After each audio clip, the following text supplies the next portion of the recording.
So that's, but how do you do it? Because that which has been will be again. There's nothing new under the sun. And that takes us into our presentation today. Okay.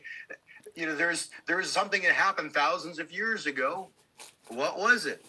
The Exodus. Yes. Okay. And so that which has been will be again. Mm-hmm. And now this year, we are stepping into not the Exodus. This is the great one. This is the one that's going to shake the earth. This is the one that's going to cause people to say there must be a God. I love it. Because of what just happened, there is absolutely no way that this could have happened without God.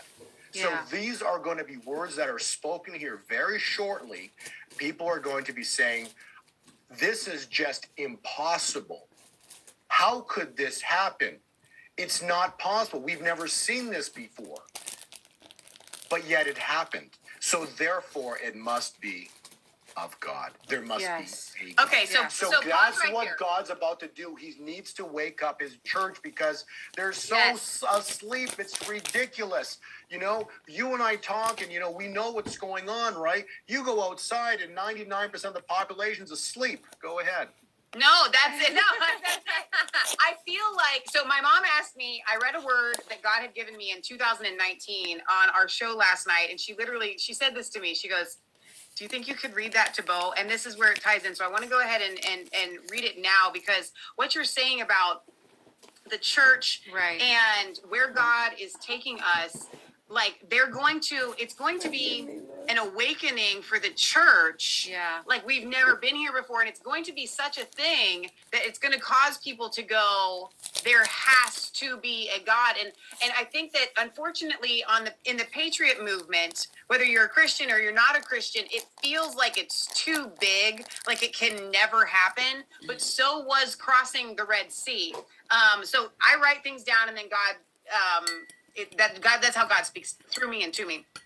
So I'm just going to read the little last part of this paragraph. And I asked God, and then what? And he said, and then you will see my spirit pour out on this nation like spreading fire, and my holiness and purity will be on the hearts of families, and all the chains shall break, and the shackles will come loose, and they will look to each other as having come out of a stupor, and changing the laws of this land will be easy and smooth, and the wicked will fear and tremble and be cut off, and the rest will retreat into the shadows where they belong, as we enter into the reign of righteousness.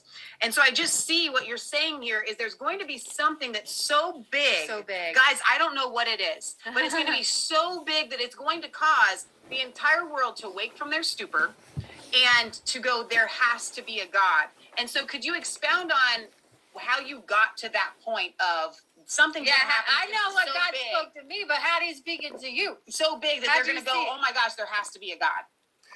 So you're saying, what's on my heart, you were saying at the beginning, like, so I sometimes get words, and I don't get like, prophets, they write, okay, so I'm not a prophet, and I want to be very clear about this, but there's still messengers, okay? And it's really good. Like, what you do, you may be a prophet, I don't know, but I do know that you get words, okay? Right. I've seen you do it, okay, when we met, okay?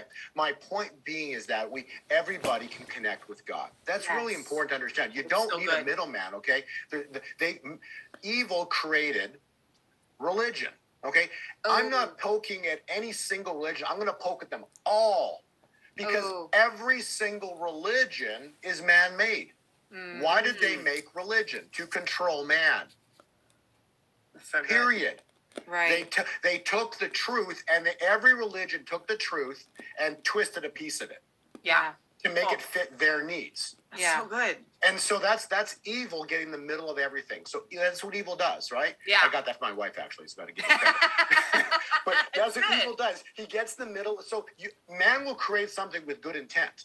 Just like when man created the dollar, right? Evil got in the middle of it, detached it from gold, and next thing you know, you got fiat currency that they can create to infinity. So you got satanic money now, right? Yes. So what ends up happening is that evil gets in the middle. So like the marriage was a perfect example. You get married, right?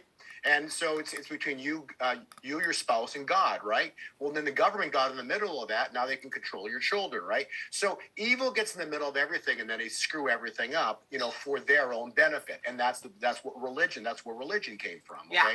so the whole point, of what you're describing, what you read, you can actually give this to your mom. It's Malachi 4:5-6. And this will rhyme with what you just said. Because if you're ever not sure about something, go back to the Bible. Yes. Okay? That's so important because go back to the Word. And so that today we're going to talk about prophetically what we've heard through some of the prophets, maybe what you feel in your heart, what I feel in my heart, and also the Word. Yes, And we're going to layer it in together, and you're going to go, holy mackerel.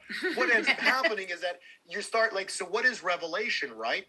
It's like waking up to hey, I'm learning. You're getting revealed. It's revelation, unveiling, right? yes. So that's really what. So it's a revelation is a portrait, Yes. and so prophets give pieces, and different prophets give different pieces. Right. You get a piece, I'll get a piece as well too, from our insight, and then so a picture begins to get painted. Yes. That's so good. Like and a puzzle. The picture then turns into a portrait. Yeah. And that's revelation. So as we're now 2 years into this, we're starting to see more of the picture starting to become more clear. The portrait's beginning to reveal itself. That's so good. Isn't this incredible? What's been It's happening? really good. Yes. So let's read Malachi. Okay, Malachi 4. It says, "Behold, I will send you Elijah, the prophet." Well, we got Ken Christmas.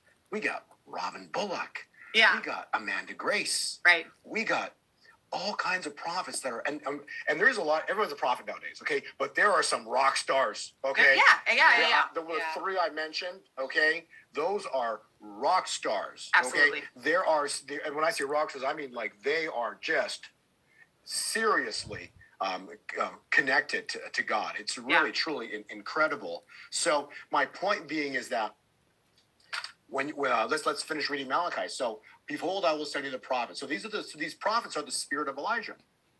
They're on the earth right now. Yeah. They're here. Okay. Yeah.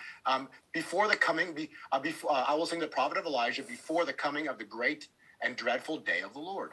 And he will turn the hearts of the fathers to the children, Right. and the hearts of the children to their fathers.